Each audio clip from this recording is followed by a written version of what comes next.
Ma'am, you need to leave immediately. This bank doesn't serve your kind of clientele.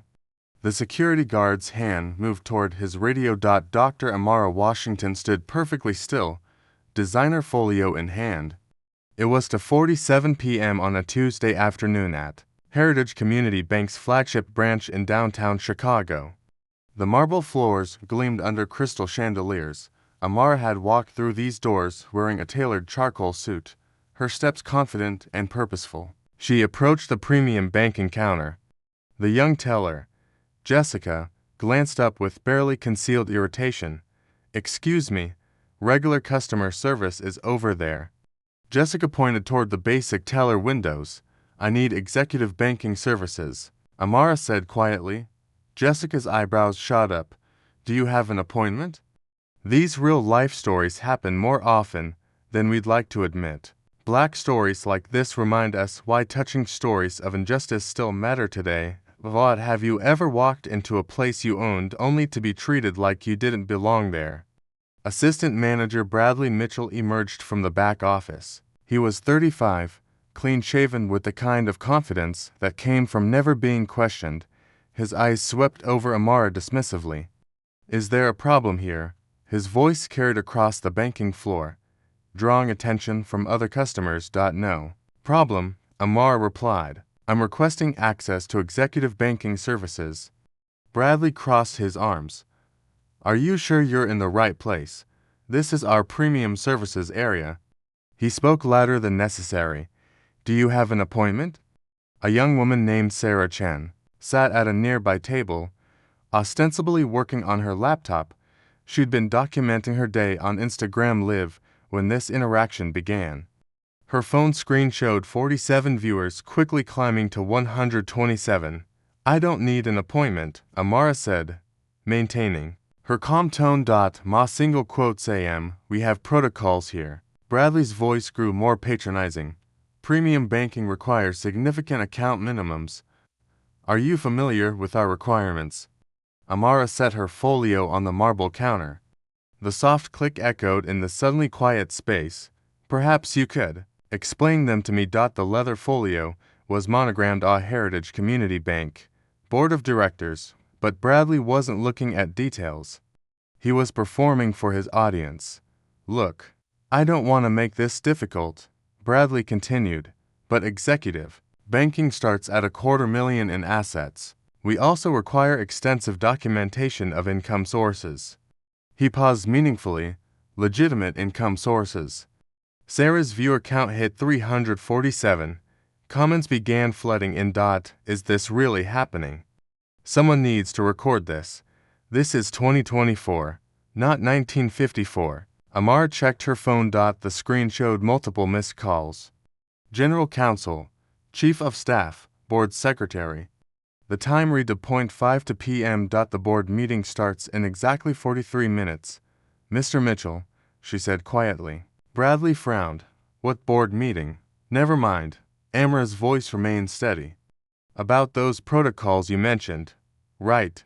Bradley straightened, warming to his subject. "We need to verify identity, income, and legitimate business purposes. Some people try to use our services for questionable activities." Regional Manager Patricia Kane appeared beside Bradley. She was 43, sharp-eyed, and had clearly been briefed on the situation. "What seems to be the issue?" Patricia's tone suggested she already knew the answer. "This woman is requesting executive services without proper documentation," Bradley explained. "I'm trying to explain our requirements." Patricia nodded approvingly. "We have to be careful about suspicious activity. The regulators are very strict about know your customer requirements." Amara opened her wallet to retrieve her identification. A flash of platinum caught the light. An American Express Centurion card, visible for just a moment before she selected her driver's license. "Here's my identification," she said, sliding it across the marble surface. Patricia barely glanced at it. "We'll also need proof of funds, employment verification, and a detailed explanation of your business with Heritage Bank." The parking validation ticket peeked from Amara's folio. "VIP Executive Garage, Level P1, Only board members and C-suite executives had access to that garage. Sarah's live stream hit 891 viewers. The comments were becoming more heated. This is discrimination, plain and simple. Someone call the news. What bank is this? They need to be exposed. I understand you have procedures, Amara said, but I'm simply trying to access services at my own bank. Your bank? Bradley laughed. Ma'am, this is Heritage Community Bank. We've been serving Chicago's business community for 75 years. Yes, Amara replied. I'm aware of the history. Patricia stepped closer. Look, we're trying to be accommodating, but you're being evasive. If you can't provide proper documentation, we'll have to ask you to leave. District Manager Robert Hayes appeared on the teller's video screen. He'd been patched in from the regional office. His face filled the monitor behind the counter. What's the situation? Hayes demanded. Individual requesting executive services without proper credentials, Patricia reported. She's being uncooperative, Hayes nodded grimly. Security protocols are clear. If someone can't verify their legitimate business need, they need to be removed. Two security guards had positioned themselves near the exits. The elderly Mrs. Roosevelt, a longtime customer, watched from the seating area with growing concern. Young man, Mrs. Roosevelt called to Bradley. Perhaps you should check your records before making assumptions. Bradley ignored her. His attention was on his performance, on demonstrating his authority. Ma'am, he addressed Amara, you have 5 minutes to provide proper documentation or we'll have to ask you to leave the premises. Amara's phone buzzed with a text message. She glanced at it briefly, then typed a quick response. Her fingers moved efficiently across the screen. Code 7. Initiate immediately. 5 minutes. She repeated thoughtfully. That should be sufficient. Sarah's viewer count reached 1,247. Someone had shared the stream link and it was spreading across social media platforms. The hashtag Heritage Bank was beginning to trend locally. The tension in the marble-floored lobby was palpable. Other customers had stopped their transactions to watch. Some were clearly uncomfortable, others seemed entertained by the drama. Amara stood perfectly still, her folio positioned precisely on the counter. Her breathing was controlled, her posture relaxed. She checked her phone again, to 58 p.m. Mr. Mitchell, she said quietly, you might want to check your employee handbook, page 47, section 3. Bradley's confident expression faltered slightly. What about it? The section on customer service standards, Amara replied, particularly the part about treating all customers with dignity and respect. I am treating you with respect, Bradley protested, though his volume suggested otherwise. Are you? Amara asked simply. The question hung in the air like a challenge. The next 15 minutes unfolded with the precision of a carefully orchestrated crisis. At 3:05 p.m., Bradley made his first critical error. Security, he called loudly, please escort this individual to the exit. The two guards exchanged glances. Head of Security Marcus Thompson had 23 years of experience, 15 with Heritage Bank. Something about this situation felt wrong, but his protocol was clear. Support management decisions.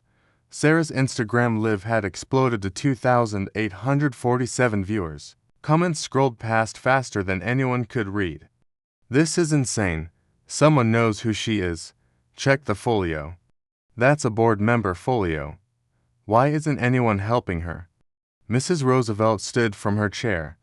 At 78, she'd banked with Heritage for 4 decades. Her husband had been on the original board of directors.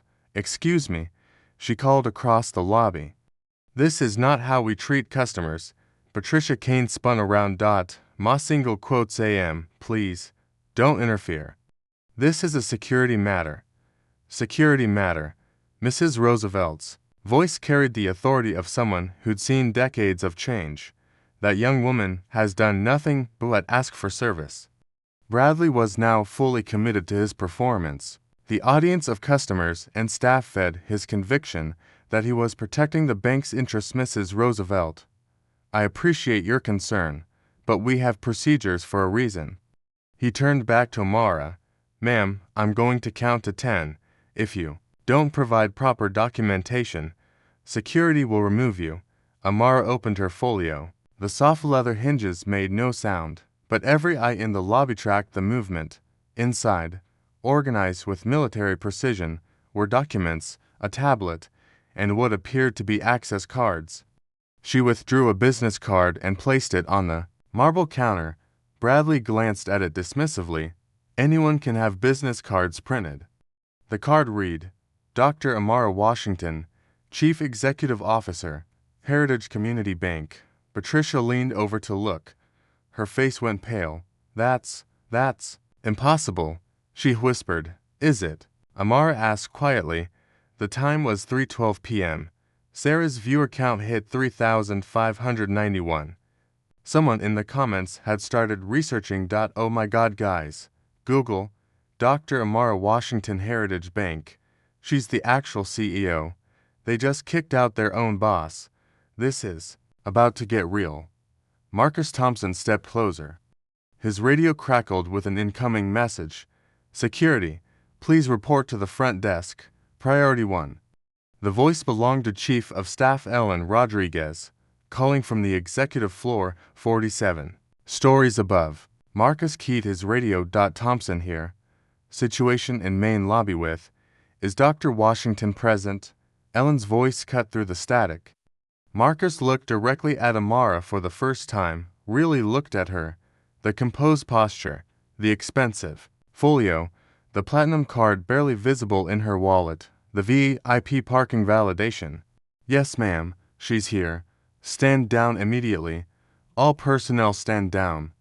Bradley hadn't heard the radio exchange. He was focused on his countdown, on his moment of authority.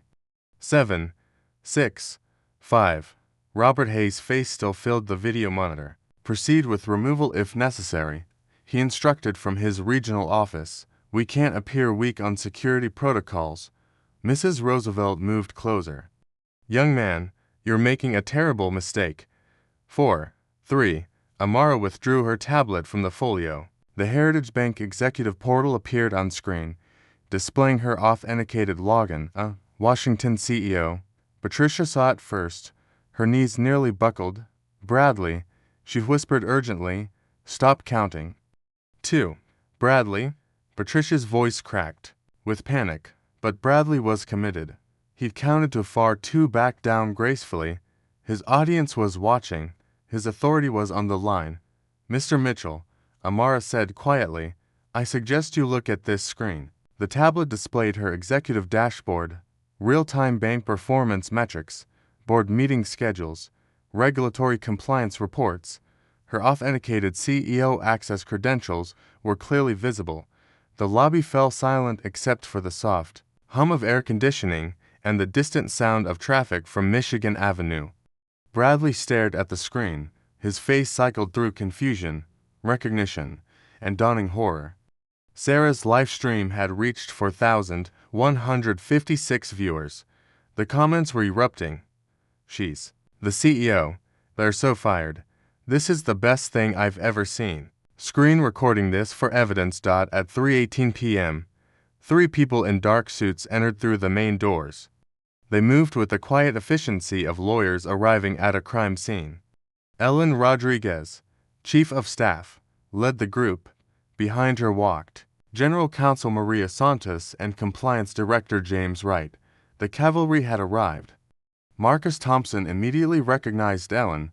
His hand moved to his radio, but she shook her head slightly. The situation was beyond radio protocol now. Dr. Washington, Ellen said, her voice carrying across the marble expanse, I apologize for the delay.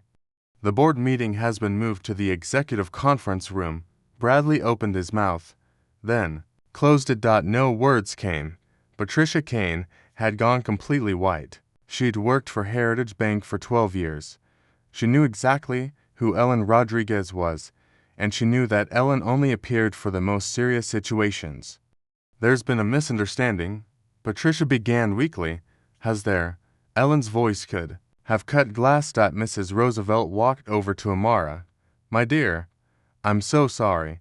This is not the Heritage Bank I've known for more than 40 years. Thank you, Mrs. Roosevelt, Amara replied warmly. Your words mean more than you know.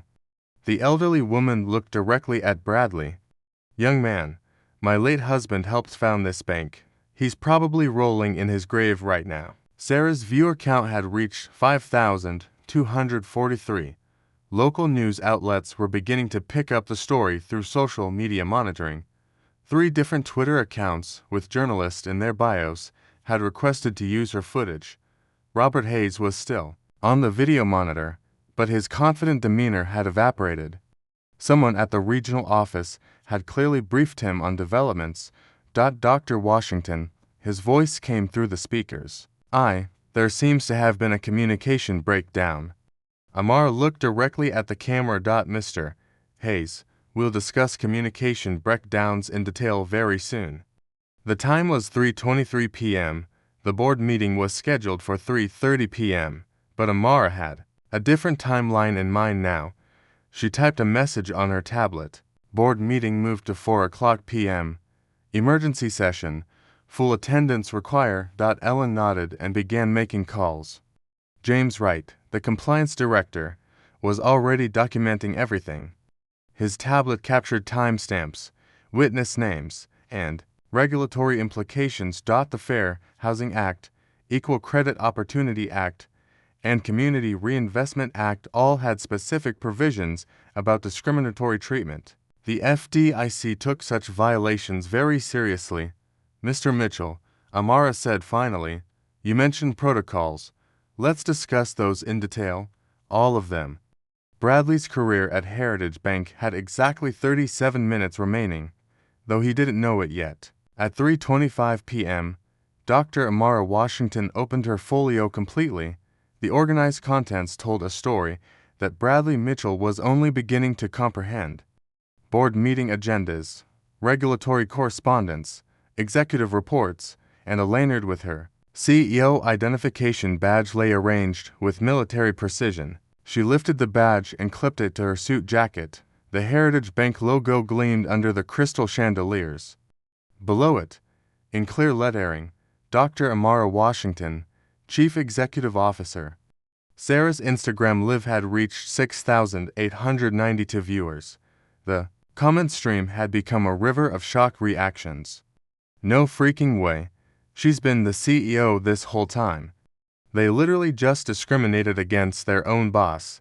This is going viral for sure. Bradley stared at the badge. His brain struggled to process what his eyes were seeing. This couldn't be real. CEOs didn't just walk into branches unannounced. They had assistants, security details, advanced teams. That's impossible, he stammered. Is it? Amara asked. Her voice remained calm, but there was steel beneath the silk now. Ellen Rodriguez approached the group. Dr. Washington, the executive team is assembling. Legal is reviewing the footage from the past 30 minutes. Footage, Patricia's voice was barely a whisper. James Wright looked up from his tablet. All Heritage Bank locations have continuous video surveillance. Everything that happened here has been recorded in high definition with full audio. The color drained from Bradley's face. Maria Santos, General Counsel, joined the conversation. We also have multiple social media documentation, witness statements, and time-stamped evidence of discriminatory treatment. She looked directly at Bradley and Patricia. The Fair Housing Act of 1968, as amended, specifically prohibits discrimination in banking services based on race, color, religion, or national origin. The Equal Credit Opportunity Act extends these protections further. Mrs. Roosevelt had remained near the group, witnessing history unfold. In my 40 years with this bank, I've never seen anything like this, she said, shaking her head. Marcus Thompson, the head of security, approached Amara directly. Dr. Washington, I want to apologize. If I had recognized you immediately, Mr. Thompson, Amara interrupted gently, you were following the instructions of your supervisors. This isn't about recognition.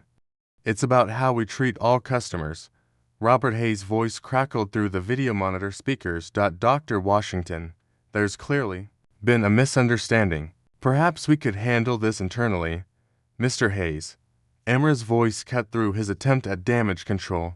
We'll be discussing your role in this situation. I suggest you review the video footage of your instructions to proceed with removal if necessary. The regional office had gone silent. Bradley finally found his voice. I had no idea. Ma'am, Dr. Washington, I was just following protocols. No, Mr. Mitchell, you weren't following protocols. You were following assumptions. Amra's tone remained measured, but her words carried devastating precision. Tell me, what specific protocol requires you to question a customer's legitimate business need based on their appearance? Bradley opened his mouth, then closed it. There was no protocol for what he'd done.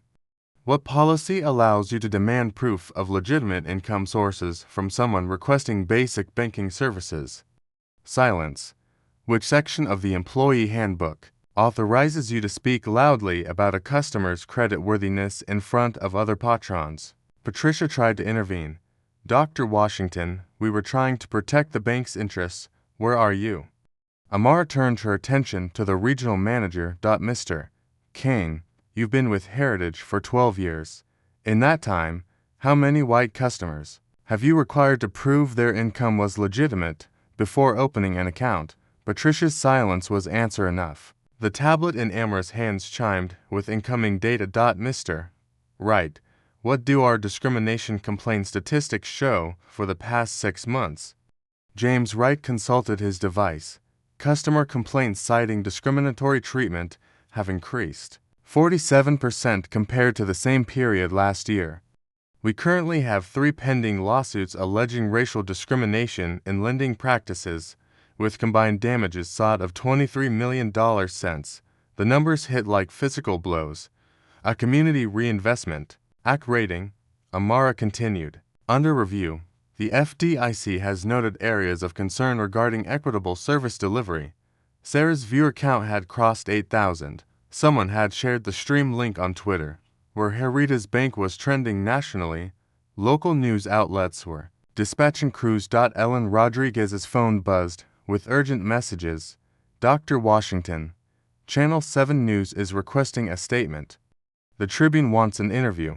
Social media mentions are spiking across all platforms. At 3:32 p.m., Amara made a decision that would reshape Heritage Bank's future. Mr. Rodriguez, please contact all board members. Emergency session at 4 p.m. Full attendance required. She paused, looking around the marble lobby, and contact our crisis management team.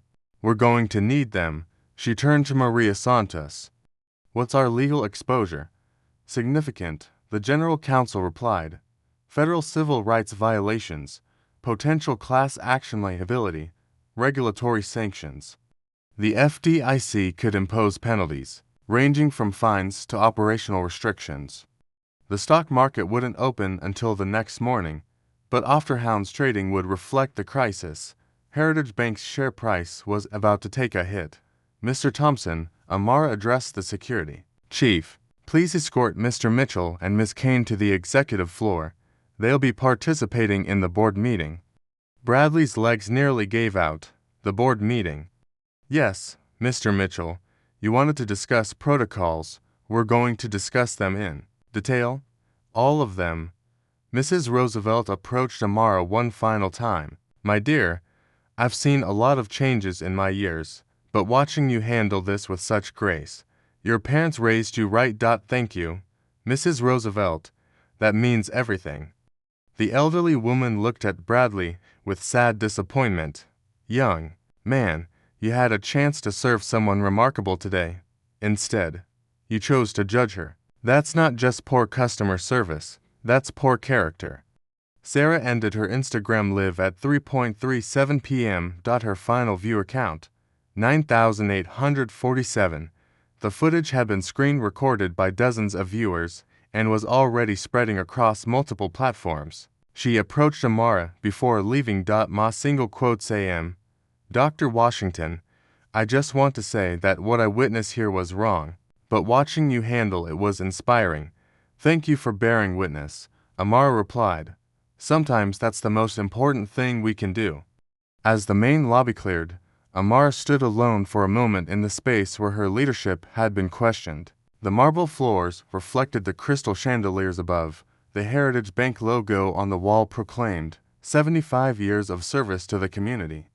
Ellen Rodriguez approached. Dr. Washington, the executive elevators are waiting. In a moment, Amara walked to the customer service area where Jessica, the young teller, stood frozen behind her window. Jessica, she said gently. The young woman looked up with tears in her eyes. Dr. Washington, I'm so sorry. I should have recognized you. I should have. Jessica, you did nothing wrong. You directed me to what you believed was the appropriate service area. That's not discrimination. That's confusion about process. Amara paused, but what happened after that? That's what we need to change. At 3:42 p.m., Dr. Amara Washington entered the executive elevator. The board meeting would begin in 18 minutes, but the real reckoning was just beginning. The 47th floor of Heritage Bank Tower buzzed with the controlled chaos of a corporate crisis. At 3:55 p.m., the executive conference room filled with the most powerful people in Chicago banking. 12 board members took their seats around the polished mahogany table. Legal counsel occupied the side chairs. HR Director Margaret Foster sat beside Chief Compliance Officer James Wright, both reviewing documents with grim efficiency. Dr. Amara Washington entered at exactly 4:00 p.m., followed by Bradley Mitchell and Patricia Kane, who looked like they were walking to their own executions. Marcus Thompson had escorted them upstairs in the most uncomfortable elevator ride of their careers. Neither had spoken a word. Board Chairman David Sterling called the emergency session to order. At 68, he'd served Heritage Bank for 32 years, and had never convened a meeting under these circumstances. Ladies and gentlemen, we're here to address a serious incident that occurred in our flagship branch approximately 1 hour ago. His voice carried the weight of impending catastrophe. Dr. Washington will brief us on the situation. Amara activated the room's presentation system. The first slide displayed real-time social media analytics. Instagram Live viewers, 9,847 peak concurrent. Twitter mentions of Heritage Bank, 47,000 in 2 hours. Facebook shares of incident footage, 12,000 and climbing. YouTube uploads of screen recordings, 23 different channels. The numbers speak for themselves. She began. What started as customer service has become a public relations nightmare. Board member Catherine Liu, who headed the Risk Management Committee, leaned forward. What exactly happened? The main screens switched to security footage from the bank lobby. TIMESTAMP.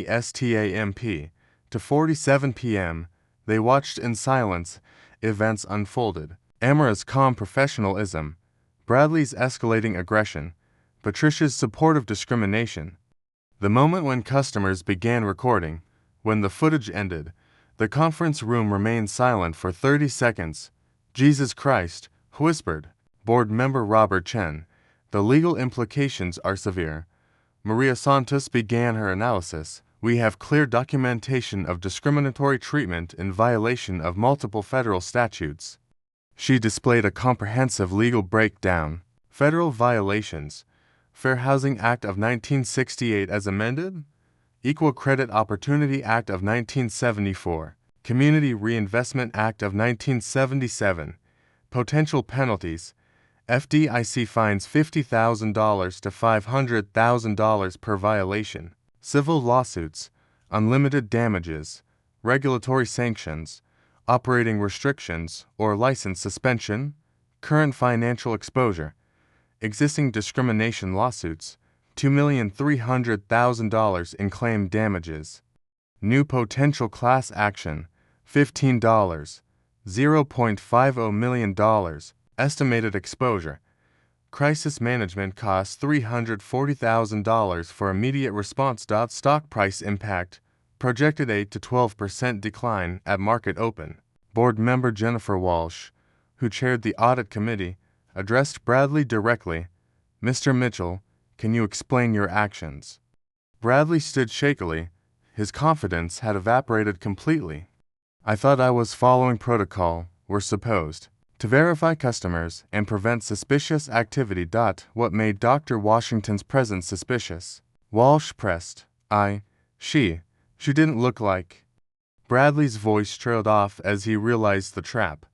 Didn't look like what? Mr. Mitchell? Silence. Patricia Kane tried to support her subordinate. We deal with fraud attempts regularly. We have to be careful about people claiming to need executive services. Ms. Kane interrupted General Counsel Santos. In your 12 years with Heritage, how many actual fraud attempts have you encountered involving someone claiming to be a bank executive? None. How many times have you demanded that white customers prove their income was legitimate before providing standard services? Patricia's face flushed. That's not. I don't think. The answer is 0. Santos continued mercilessly. We have your complete service record. You've never once questioned the legitimacy of a white customer's income source. The data was devastating. James Wright presented the statistical analysis. Customer service patterns Heritage flagship branch. Average service time for white customers 4.2 minutes. Average service time for black customers 12.7 minutes. Requests for additional documentation. White customers 47% of transaction. Security called for disruptive behavior. All races incidents. In 12 months, security called for suspicious activity. 67 incidents in 12 months. These numbers represent systematic discriminatory practices, Wright concluded, not isolated incidents. Board member Thomas Anderson, former federal prosecutor, leaned back in his chair. This isn't just about today's incident. This is about institutional culture. Chairman Sterling addressed the room. The question before us is simple. How do we respond? Amara stood and walked to the presentation screen. We have 3 options. She began. Each has different consequences. Option 1. Minimize and cover internal discipline only. Private settlement with potential lawsuits. Hope social media attention fades. Continue current practices with minor adjustments. This option protects short-term stock price but guarantees long-term catastrophe. She explained, the federal regulators are already reviewing RCRA compliance. Minimizing this incident would confirm their worst suspicions. Option 2. Partial reform. Terminate involved employees. Implement basic sensitivity training. Public apology from regional management. Minor policy adjustments. This option satisfies immediate public pressure but doesn't address systemic issues. We'd face the same crisis again within months. Option 3. Complete transformation. Comprehensive policy overhaul. Industry-leading bias training program. Community investment initiative. Third-party compliance monitoring. Executive accountability measures. This option is expensive and disruptive, Amara admitted. But it's the only path to legitimate long-term stability. Board member Lisa Martinez raised her hand. What are the financial implications of Option 3? CFO Ronald Park consulted. His projections. Initial implementation costs $2,400,000, 0 cents over 6 months. Ongoing compliance program. $800,000, 0 cents annually. Community investment fund. $500,000, 0 cents initial commitment. Compare that to our current legal exposure, Amara said. We're looking at potential damages of $50 million, 0 cents or more. If this becomes a class action lawsuit, she advanced to the next slide showing similar cases. Wells Fargo discrimination settlement, $175 million, 0 cents, 2012. Bank of America lending bias penalty, $335 million, 0 cents, 2011. A Trustmark National Bank fair lending violation, $5 million, 0 cents, 2015. We can pay for reform now or pay for lawsuits later, she concluded. The choice is ours. Robert Hayes appeared on the video conference screen from the regional office. His face was pale and drawn. Mr. Hayes, Chairman Sterling addressed him. You instructed branch personnel to proceed with removing Dr. Washington from the premises. Explain. Hayes shifted uncomfortably. I was supporting our managers based on their assessment of the situation. I didn't have complete information. You had video feed. Amar interrupted. You could see exactly what was happening. You chose to escalate rather than de-escalate. The room fell silent as the implication sank in. Regional management had actively supported discriminatory treatment. Margaret Foster, the HR director, presented termination recommendation. Immediate terminations. Bradley Mitchell, discriminatory conduct violation of customer service standards. Patricia Kane, supporting discrimination, failure of management oversight. Robert Hayes, escalating discriminatory treatment, disciplinary actions. Marcus Thompson, security warning for delayed recognition of situation, remedial training, no disciplinary action. Board member Catherine Liu asked the critical question, Dr. Washington, what's your recommendation? Amara looked around the table at the faces of Heritage Bank's leadership. Some appeared concerned, others calculating, a few genuinely ashamed. Gentlemen and ladies, we're not just making a business decision today, we're defining who Heritage Bank will be for the next 75 years. She paused, letting the weight of history settle on the room. I recommend option 3, complete transformation. We become the industry leader in equitable banking, or we accept that discrimination is part of our business model. The vote was unanimous, 12-0 in favor of comprehensive reform. At 5:23 p.m., Bradley Mitchell's employment with Heritage Bank officially ended. Patricia Kane and Robert Hayes followed within the hour. But the real work was just beginning. Within 24 hours of the board meeting, Heritage Bank had transformed from crisis to industry leadership. The speed of change reflected both the severity of the situation and the organization's capacity for decisive action. Dr. Amara Washington stood in the same marble lobby where she'd been threatened with removal. It was 8:00 a.m. Wednesday morning, and the flagship branch buzzed with purposeful activity. The first change was visible immediately. A diverse team of compliance officers stationed throughout the customer service area, observing interactions and ensuring equitable treatment. Each wore a discrete badge identifying them as customer service advocates. Margaret Foster, HR Director, addressed the assembled staff. Every Heritage Bank employee will complete 40 hours of bias awareness training within the next 30 days. This isn't punishment, it's professional development. The Heritage Equity app had launched at midnight, anonymous reporting system that allowed customers and employees to document discriminatory treatment in real time. The app connected directly to Dr. Washington's office and the legal department. Transparency builds trust, explained James Wright, showing the app's features to gathered journalists. Customers can report concerns immediately, and we can respond within hours instead of months. Sarah Chin had returned to the bank, this time as an invited guest rather than an accidental witness. Local media wanted her first-hand account of Tuesday's events. What impressed me most, she told Channel 7 News, wasn't just how Dr. Washington handled the discrimination. It was how she turned a crisis into positive change so quickly. The Community Investment Fund had grown beyond the initial $500,000, 0 cents commitment. Board members had contributed personal funds, bringing the total to $1,200,000, 0 cents, for minority-owned business loans and financial literacy programs. Mrs. Roosevelt sat in the executive customer area, meeting with Amara personally. At 78, she'd witnessed decades of social change, but rarely seen transformation this rapid. My dear, in 40 years of banking here, I've never been prouder to be a Heritage customer, she said. You've honored your name and your position beautifully. The statistical changes were already measurable. Wright presented the morning's data, Tuesday via Wednesday metrics. Average customer service time equalized at 5.1 minutes across all demographics. Additional documentation requests down 73% for all customers. Customer satisfaction scores up 89% from previous week. Employee confidence ratings up 45% after emergency training sessions. The new policies went far beyond federal requirements. Heritage Bank equity standards.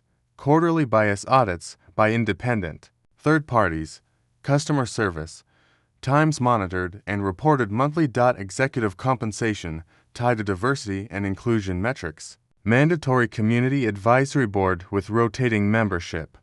Bradley Mitchell had spent Tuesday night in his apartment, watching news coverage of his termination. Local stations had picked up Sarah's Instagram footage, and his behavior was being analyzed on multiple platforms. Wednesday morning brought an unexpected phone call from Dr. Washington's office. Mr. Mitchell, Ellen Rodriguez's voice was professional, but not unkind. Dr. Washington would like to offer you an opportunity for personal growth. The opportunity was enrollment in a comprehensive diversity education program, fully funded by Heritage Bank, 6 months of intensive training, counseling, and community service, with guaranteed job placement upon successful completion. It's not about punishment, Amara explained when they met that afternoon. It's about transformation. You have a choice: learn from this experience, or let it define you negatively. Bradley accepted the program. His first assignment was volunteering at Southside financial literacy workshops, helping families understand banking services without judgment or assumptions. Patricia Kane received a similar offer, though she declined. Her 12-year career at Heritage Bank ended with a standard termination package and a recommendation that she seek diversity training independently. Robert Hayes faced the harshest consequences. His regional position was eliminated, and his behavior during the crisis became a case study in management training programs across the banking industry. The FDIC investigation concluded within 2 weeks. Rather than penalties, Heritage Bank received commendation for its rapid response and comprehensive reforms. The Community Reinvestment Act rating improved from needs improvement to satisfactory within 60 days.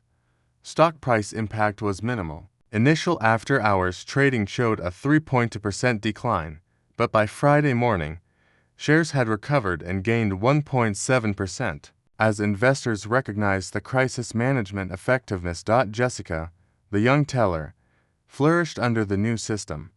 Her natural empathy, properly channeled through training, made her the branch's top-rated customer service representative. Within a month, Marcus Thompson implemented new security protocols emphasizing de-escalation and cultural sensitivity.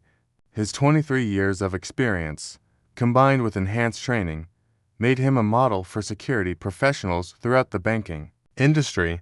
The 3 pending discrimination lawsuits were settled within 6 weeks. Plaintiffs praised Heritage Bank's transformative response, and their attorney publicly commended the organization's commitment to change. Dr. Washington established monthly community forums where customers could discuss banking experiences directly with executive leadership.